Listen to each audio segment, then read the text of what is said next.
Ed Blakely. Ed, good morning. Good morning. There's some good things, but some not so good.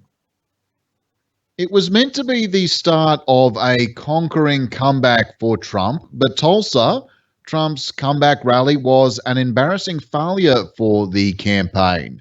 Now, whether you believe the denials that TikTok teens and K pop fans got the better of them or not, there was no denying the rows and rows of empty seats and dismantling of overflow areas that saw no use, nor Trump's apparent misery on his return to the White House. Ed, is this just an opportunity for some Schadenfreude, or is there a bigger picture here? This is my good news. Um, as I said, quoting my grandfather, even a fly knows when to get off a dead horse. And I think this horse is riding very low right now. There was another rally in Phoenix, a smaller venue, actually a church, seated around 1,500 or 3,000. Not a very big deal. And even it wasn't full. The message does not seem to be resounding very well with his own crowd because he can't declare a victory anywhere. Everything looks like a failure. Now he's declaring a failure a victory with the COVID by relabeling it kung fu or something, but people are still dying. And people understand that the places that have conquered this disease have done it with firm, straightforward control measures, including New York City. So he's not looking very good.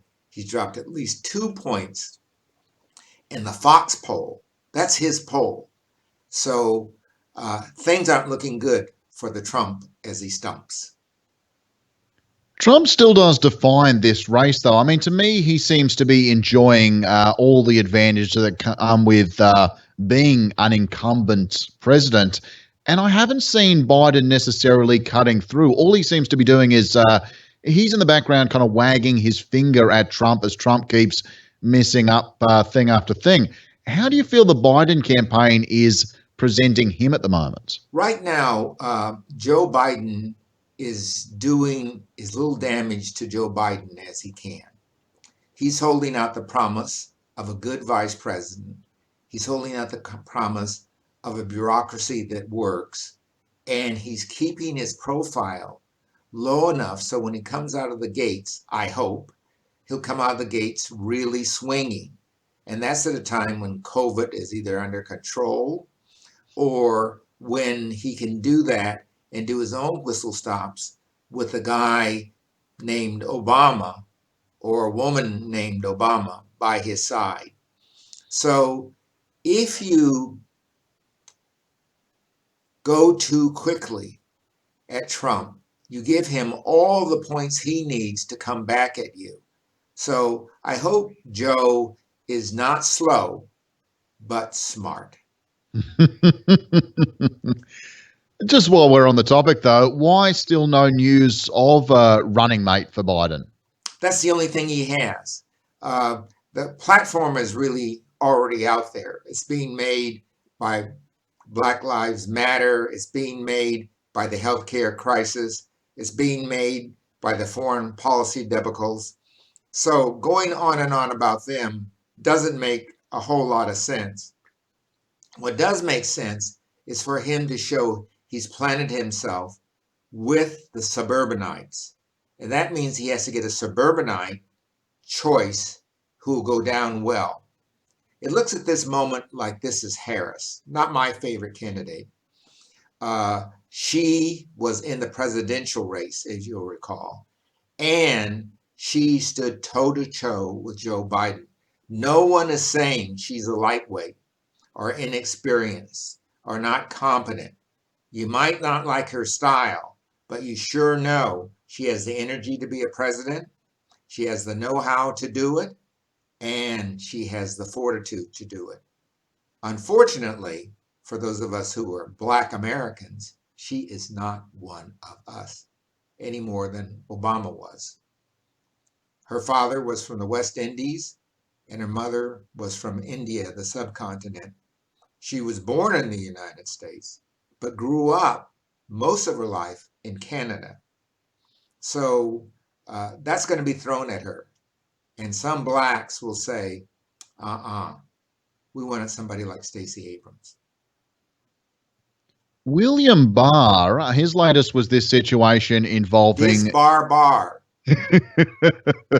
He had this one involving U.S. Attorney for the Southern District of New York, Jeffrey Berman, who Barr tried to force out essentially by announcing his resignation, but Berman refused to go quietly, saying he was in fact being fired and refusing to step down until a deal was reached to replace him with his own deputy rather than someone of Barr's choice.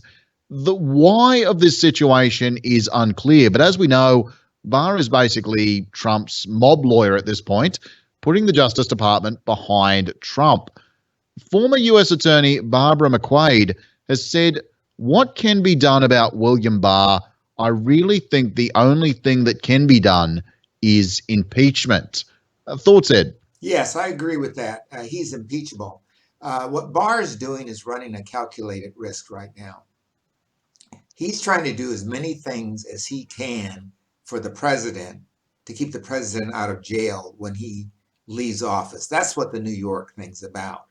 Most of the accusations about the president stem from his dealings in New York, both federal and state, and particularly with financial matters. Financial matters cover state issues like paying state taxes and federal issues like federal taxes. And that's why the taxes are so important. Moreover, there are a whole list of things that the state attorney general in New York has against him right now that are being held up in the courts, even though they're entirely state matters. Another issue that he has to face is the fact that he paid someone off during the campaign to keep quiet and didn't declare it. That is a clear violation of the Campaign Act and a federal crime. Moreover, Giuliani is being pursued by these same people and Giuliani's associates who say the president was involved in all their misdeeds. And that could be conspiracy. So he's trying to cover the tracks before they leave town. An appeals court has also ordered that U.S. District Judge Emmett Sullivan dismiss the criminal case against Michael Flynn and have ruled he cannot scrutinize the Justice Department's decision to drop the long-running prosecution. What's going on with that one, Ed? Well, this is a bit strange because this appeals court looked like they were going to go all the way for Justice Sullivan, saying that he was only trying to carry out justice was served by the court and by the trial itself and not be interfered with. It was a 2-to-1 decision with the final person, a person just put on by the president. So this one is going to appeal for sure. What's going to happen to Flynn now is not clear. But there are New York charges against him for not declaring his own income taxes, nor his involvement with Turkey in terms of registering as an agent for another government. So this is all covered under the Mob Act in New York.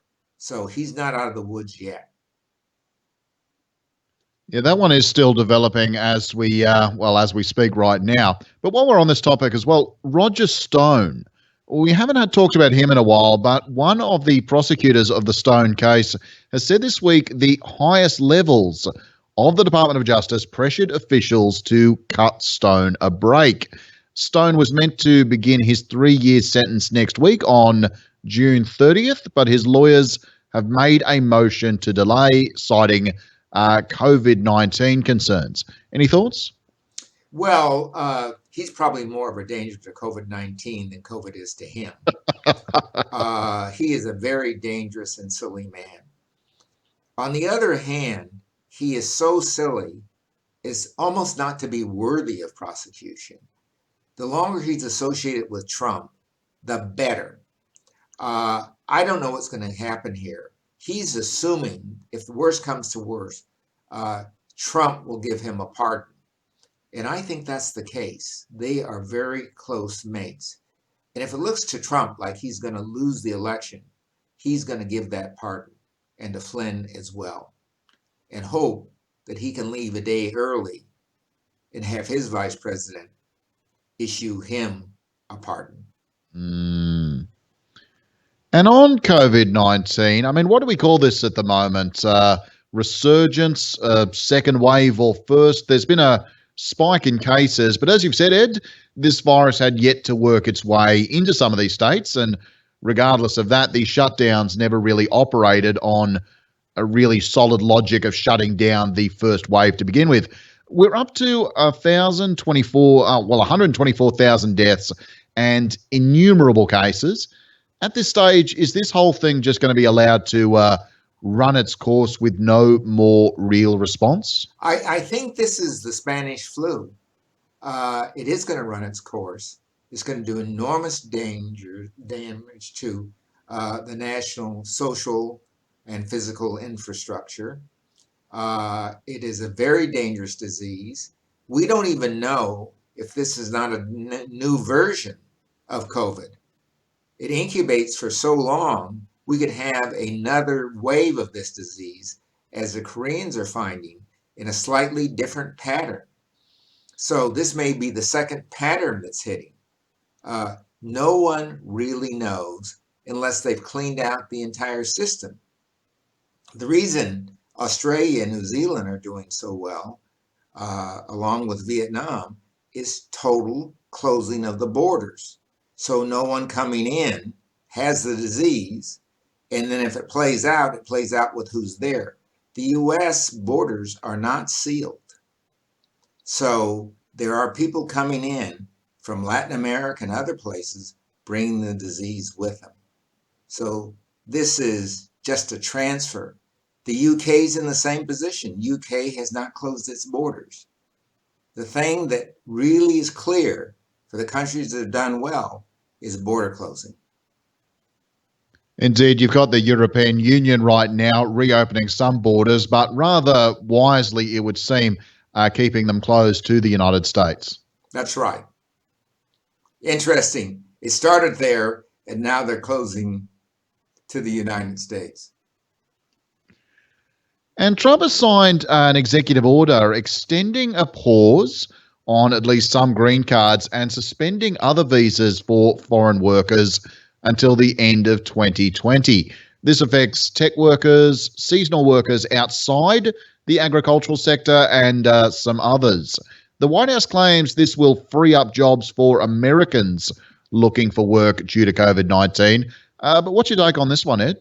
Well, for the most part, the tech workers, the United States needs those tech workers, and they need them in close proximity. But I would anticipate, and I don't know this, I have no authority on this, but the tech field has probably moved more rapidly into using technology to exchange information than anywhere else. And proximity may not be the issue. When this is over, we may not see a lot of the people looking for these HB1 visas at all, because they're safely in whatever country they're in, and it's germ free.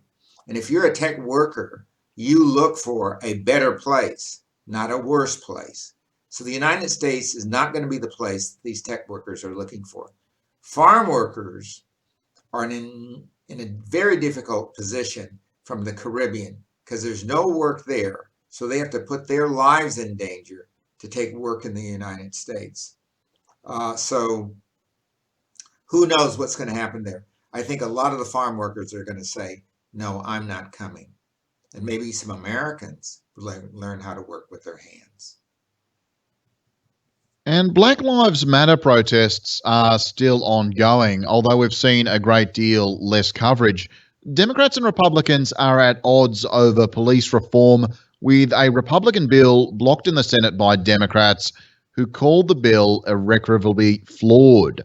Now, be that as it may, I don't see this one advancing in a hurry. Any thoughts?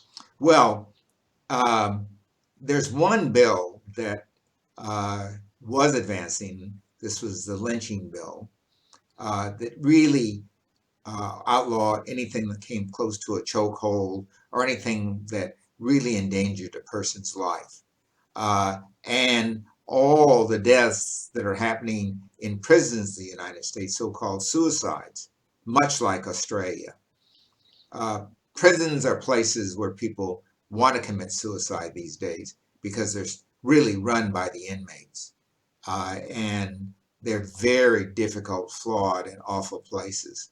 So I think we're now looking at the bottom of the system rather than at the top. What we have to look for and search for really is bringing people together and not trying to deal with them after they've been put in prison or just before. Police reform means what I said several weeks ago, and that is putting the police in the community. Centralizing the police forces around the country has made them Gestapo rather than community agents. And you've touched on this one, but it is a very disturbing one that just wanted to extend on a little bit. There's this trend across various states, at least 6 black individuals found hanging from trees in what look like lynchings.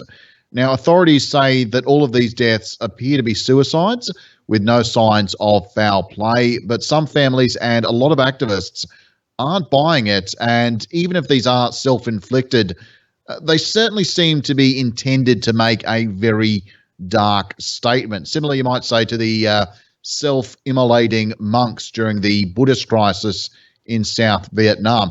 This speaks to the darker side of the African American psyche right now. Just any thoughts, Ed?